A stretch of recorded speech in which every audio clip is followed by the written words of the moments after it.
Bienvenue à l'écoute du podcast Pensée Cheval, l'abécédaire du bien-être équin. Dans chaque épisode de ce podcast, nous rencontrerons un professionnel, un expert ou le gérant d'une structure équestre innovante. Nous aborderons ensemble les thématiques du bien-être du cheval, de sa qualité de vie, de sa performance. Nous espérons que vous trouverez ces discussions, entre partage d'expériences et témoignages, enrichissantes et éclairantes. Ce podcast vous est proposé par Éco-Écurie. Très belle écoute à vous. Bonjour Fanny, aujourd'hui nous allons parler alimentation et bien-être des chevaux en écurie active. Est-ce que tu peux nous rappeler comment fonctionnent les distributeurs d'aliments en écurie active pour commencer ? Je voudrais faire un petit point en premier sur le fonctionnement du cheval à l'état naturel.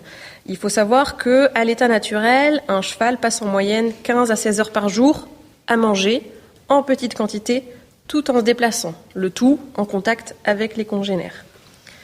Donc en fait, au niveau de l'écurie active, on va retrouver ces éléments vraiment primordiaux pour les chevaux. C'est par exemple au niveau de l'alimentation, donc j'expliquais 15 à 16 heures par jour à manger, c'est quelque chose qui n'est pas forcément respecté dans une vie en boxe, où on est plutôt sur 2 à 3 repas par jour, sur des quantités qui sont un peu trop grosses par rapport à ce qu'il est censé ingérer. Ça a tendance, pour certains chevaux, à créer des coliques, des ulcères, certaines pathologies, parce que le rythme d'alimentation n'est pas adapté au cheval. Au niveau du déplacement, c'est pareil. Dans la nature, le cheval mange des petites quantités tout en se déplaçant. Au niveau de la vie en boxe ou box-paddock, les déplacements sont souvent insuffisants. Et là, c'est plus des pathologies de type tic à l'appui, tic de l'ours, ou d'autres pathologies liées à l'enfermement, comme la dépression, qui peuvent apparaître. C'est un animal grégaire, comme on l'expliquait, il a besoin de vivre en troupeau, en contact avec ses congénères.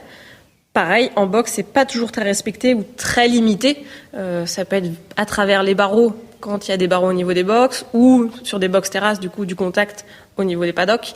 Mais il n'y a pas un vrai contact, un vrai lien de troupeau quand on est sur l'hébergement individuel. On rappelle que la vie en boxe, ça a été fait vraiment pour l'utilisateur, le fait d'avoir un cheval qui soit là, disponible, propre, rapide. C'est facile de le nourrir parce qu'il est vraiment à disposition, il n'est pas plein de boue, je ne dois pas aller le chercher à l'autre bout du pré, il n'y a pas de risque qu'il se blesse avec les copains, etc. Donc les box ont vraiment été conçus pour l'utilisateur, mais on en a un petit peu oublié le bien-être du cheval. D'accord, donc si on résume, le cheval il a besoin de manger en petite quantité et tout au long de la journée. Est-ce que tu peux nous dire en quoi l'écurie active elle répond à ses besoins ? L'écurie active est conçue pour reproduire l'état naturel du cheval sur une surface, un espace donné. Et on va reprendre en fait les fondamentaux que j'ai expliqués avant, soit le déplacement, le contact avec les congénères et l'alimentation. En effet, les chevaux vont pouvoir se déplacer librement d'une zone, d'un point d'intérêt à l'autre. Ça peut être le dortoir, donc ça va être des grands bâtiments, des grandes surfaces de couchage, avec de la paille, avec tout type de litière. Des points d'eau, des zones de roulade, donc c'est des zones avec du sable plus profond, et des zones d'affouragement, plus ou moins en libre service. L'ensemble va être stabilisé pour permettre des déplacements en toute sécurité et des sols qui vont être faciles à nettoyer. Certaines zones vont avoir des accès contrôlés, en fait, grâce à des portes sélectives qui sont intégrées aux automates. Donc on va pouvoir, en fait, dans le déplacement, gérer aussi les affinités. C'est pour ça qu'on retrouve le point essentiel du contact avec les congénères. Les chevaux vont vivre en groupe et en sous-groupe. On voit souvent sur des troupeaux de 20-30 chevaux que les affinités se font sur des sous-groupes de 3 à 5 chevaux en moyenne. Et en fait, grâce aux portes de sélection qui sont intégrées aux automates, on va pouvoir respecter ces affinités parce qu'on va pouvoir diriger des chevaux dans des zones différentes, qui peut être vers une première pâture, vers une zone VIP avec des besoins spécifiques si vous avez par exemple des chevaux emphysémateux, vers une piste pour des chevaux qu'on veut faire plus marcher. Et voilà, ne pas mettre dans une même zone 2 chevaux qui s'entendent pas par exemple. On peut aussi créer des espaces chill, qu'on appelle, où le cheval va pouvoir rentrer et la porte va se refermer et il va pouvoir être tranquille dans cette zone. C'est lui qui décide librement d'aller dans cette zone parce qu'il sait que derrière lui, la porte va se refermer et il va pouvoir être tranquille. Au niveau de l'alimentation, donc vraiment grâce aux automates, donc le DAC, distributeur automatique de concentré, qui va distribuer quand le cheval va se présenter, donc c'est un accès libre. Il est équipé d'un petit bracelet avec une puce. Et en fait, quand il va se présenter au niveau de l'automate, vous, dans l'ordinateur général, vous avez programmé pour que l'automate reconnaisse le cheval et il va lui distribuer le bon aliment, dans la bonne quantité et sur un temps imparti. Donc ça va vous permettre, grâce à l'automate, d'avoir jusqu'à 6 aliments différents, pouvoir donner 2 minéraux différents et même pouvoir mettre du liquide au niveau des aliments. Donc il y a une pompe pour les liquides qui permet de mouiller, mettre de l'huile et ce genre de choses. Donc vraiment, chaque cheval va avoir son aliment dans la bonne quantité, mais des petites quantités réparties toute la journée, parce qu'il va pouvoir se présenter autant de fois qu'il veut à l'automate. Le fait d'avoir une alimentation qui va être bien répartie sur toute la journée en quantité suffisante, parce qu'en plus des DAC, on peut aussi avoir des DAF, distributeurs automatiques de foin, et des zones d'affouragement libre. On va plus créer de frustration liée au fait qu'il n'y ait pas assez d'aliments dans l'écurie active. Le fait d'avoir tous ces points d'intérêt, que ce soit au niveau de l'alimentation, que ce soit au niveau du jeu, ça va inciter aussi le cheval à circuler. Donc pour bien résumer, le cheval il va pouvoir vivre en troupeau avec ses congénères, on va pouvoir gérer les affinités et les non-affinités, distribuer l'alimentation en petite quantité toute la journée et l'inciter à la circulation. Ok, donc quand on parle automate, on parle bien évidemment des automates d'alimentation, mais on parle aussi des automates en termes de porte et de circulation, c'est ça ? Tout à fait. En fait, on va avoir des automates qui vont distribuer de l'aliment, donc du foin ou du grain, ou les deux en même temps. Après, on peut directement relié à ces automates, en fait, quand le cheval va sortir, il y a une porte qui va pouvoir se mettre dans plusieurs sens, donc dirigée dans plusieurs zones. Et après, on peut aussi avoir des portes d'accès temporisées, où là, en fait, on programme des heures d'ouverture et fermeture de portes pour donner accès à certaines zones. Si on veut faire du pâturage tournant dynamique, si on veut donner accès à une zone avec un foin spécifique que de temps en temps, du foin plus riche, par exemple. Voilà, on peut programmer les horaires d'ouverture-fermeture. Ok, très bien. Donc le fonctionnement et l'implantation des automates participent au bien-être des chevaux en général, mais ce qu'on pourrait se dire, c'est que c'est aussi le cas pour une pâture ou un paddock paradise, c'est-à-dire que les chevaux aussi circulent, ils ont aussi des zones d'alimentation. Quelle est la différence avec l'écurie active ? Alors tout à fait, les autres types d'hébergement, type paddock ouvert, paddock actif, paddock paradise, et équipiste, c'est ce genre autres noms qu'on peut trouver, ont tous pour but vraiment de participer au bien-être, parce que les chevaux seront en circulation libre, en troupeau, avec de l'aliment suffisamment disponible. Là où on va avoir une petite différence, alors, outre les surfaces disponibles, je ne vais pas rentrer là dans les détails, ça va être surtout au niveau de l'individualisation des besoins et surtout la part main-d'œuvre. En fait, grâce aux automates, vous pouvez individualiser les besoins sans vous donner plus de travail. Dans des écuries type équipiste, pâture, si vous avez un troupeau très hétérogène, un cheval de sport, une jument gestante, un retraité, un poney, qui n'ont pas les mêmes besoins d'alimentation, vous allez devoir donner le grain à celui-ci une première fois, et puis lui, ça va être une autre ration. Donc manuellement, en fait, ça va vous demander beaucoup plus de travail, ce que l'automate va faire à votre place. Au niveau de la distribution de l'alimentation, le fait que ce soit manuel, c'est chronophage. Du coup, peut-être vous le faites un peu moins souvent. Si c'est un peu moins souvent, ça peut générer un peu de stress, un peu de conflit, parce que l'aliment est peut-être plus assez disponible. Si le cheval est au foin toute la journée, qu'une fois par jour il y a du grain, faut faire attention à cet effet des fois un peu de masse, de troupeau qui va se déplacer massivement vers ce grain qui est là qu'une seule fois par jour, quoi. Un peu comme une friandise ou ce genre de choses. Si j'en reviens au box, c'est la même chose. On connaît tous l'heure du nourrissage où tous les chevaux commencent à s'exciter dans les box, à taper dans les portes. Enfin, c'est un moment de stress, la distribution de l'aliment pour une vie en box. Donc là, l'automate va permettre de gagner du temps. Donc le gain de temps, on va dire manuel et temps de travail des personnes, au final, il est mis à profit pour gagner du temps, pour s'occuper de ses chevaux et apprendre à les connaître, c'est ça ? C'est ça.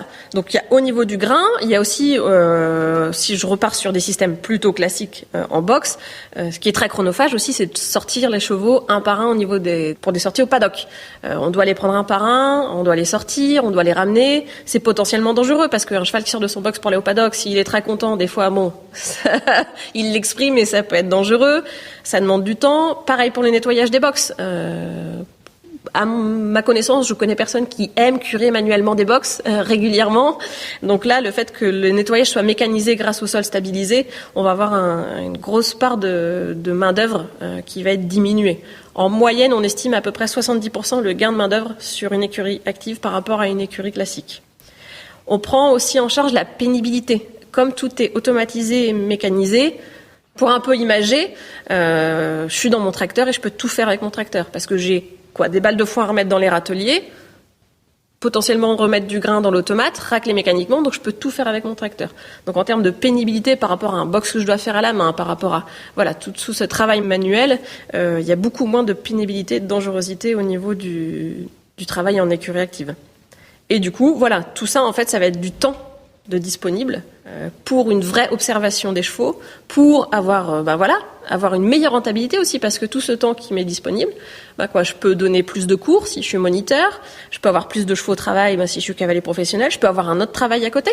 En termes de rentabilité par rapport à mon projet, si j'ai un second revenu, c'est très intéressant.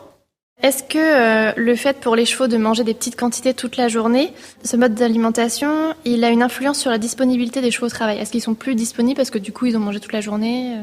Alors ils sont plus disponibles et parce que déjà ils se déplacent constamment, ils sont pas enfermés au box, donc en fait c'est un peu comme ils se déplacent toute la journée, c'est un peu comme nous.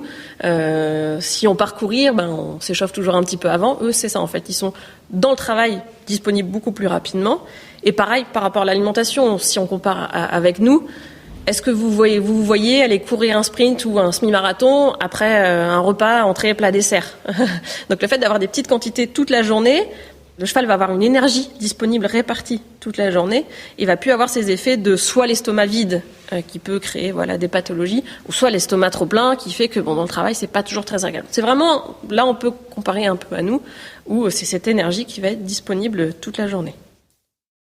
Ok. Comment je peux savoir si l'alimentation, en termes de typologie d'alimentation et de dosage, est adaptée à mon cheval? Est-ce que tu as des exemples de cas où, après l'intégration dans l'écurie active, il a fallu changer d'aliment, par exemple, pour le cheval, ou changer de dosage, etc.? Alors, on est toujours sur une grosse phase d'observation. On va, grâce à plusieurs éléments, pouvoir voir s'il faut adapter en fait l'alimentation du cheval. Ce qu'il faut savoir, c'est que comme le foin va être disponible en quantité supérieure, que ce soit en temps ou en quantité, naturellement, le cheval va pouvoir délaisser un petit peu le grain. C'est pas automatique, mais il y a certains chevaux qui naturellement vont un peu délaisser le grain parce que le foin est en quantité suffisante et ça leur suffit. C'est pas une généralité, mais on observe dans certaines écuries actives vraiment une grosse économie sur le grain parce que le foin est présent en plus grosse quantité. Après, grâce au logiciel qui gère les automates, en fait, vous avez plein d'éléments qui vous permettent d'avoir un suivi vraiment sur l'alimentation de votre cheval. Vous allez savoir combien de fois il passe au DAC par jour, à quelle heure il est passé, est-ce qu'il y a, par exemple, c'est toujours sympa à savoir, est-ce que Carambar, il passe toujours après Petit Tonnerre, avant, les ordres de passage. Vous voyez un peu cette hiérarchie, c'est facile à observer. Vous avez le pourcentage de ration journalier, où il en est. Est-ce que aujourd'hui il a consommé 70% de ce qui était prévu? Est-ce qu'il était à 100%? Est-ce qu'il est à 100% très rapidement? Ça veut dire que il se présente beaucoup et puis après il a le droit à plus rien. Tout ça vous pouvez adapter. L'automate il peut aussi lui s'adapter pour optimiser et faire que le cheval ait bien 100% de sa ration tous les jours. Et vous pouvez voir aussi s'il ressort avant d'avoir fini sa ration. Donc là, ça peut être une alerte pour vous dire, tiens, il finit pas sa ration, pourquoi? Est-ce que j'en ai trop mis? Est-ce que c'est parce que ça il a du stress? Vous pouvez après étudier par rapport à ça. Il y a de plus en plus d'écuries aussi pour vraiment avoir un suivi qui équipe l'entrée, donc au niveau des sas d'entrée-sortie de l'écurie active, pas de l'automate, des tapis de pesée pour suivre tout simplement en fait le poids du cheval au cours de sa vie dans l'écurie active. Après, au niveau de l'alimentation pure, moi je conseille toujours, si vraiment vous voulez faire un travail dessus, c'est de vous rapprocher d'un spécialiste, un nutritionniste spécialisé dans l'alimentation pour chevaux, pour adapter à cette nouvelle vie, ou par exemple si vous, dans votre travail, vous souhaitez amener d'autres choses. L'avantage c'est que vous allez pouvoir amener des minéraux, vous allez pouvoir vraiment individualiser ses besoins, même s'il vit en troupeau. D'accord, donc ça veut dire que l'automate il permet d'individualiser le nombre de rations, mais je peux aussi individualiser le type de grain par exemple. Est-ce que je peux mettre différents grains, différents minéraux comme tu dis? Oui, bien sûr, on peut avoir jusqu'à 6 aliments différents, donc au sein même d'une journée, le cheval peut avoir plusieurs aliments. Et pareil, au niveau des minéraux, on a 2 réservoirs, donc sous forme farine. Donc le cheval peut aussi être complémenté en minéraux.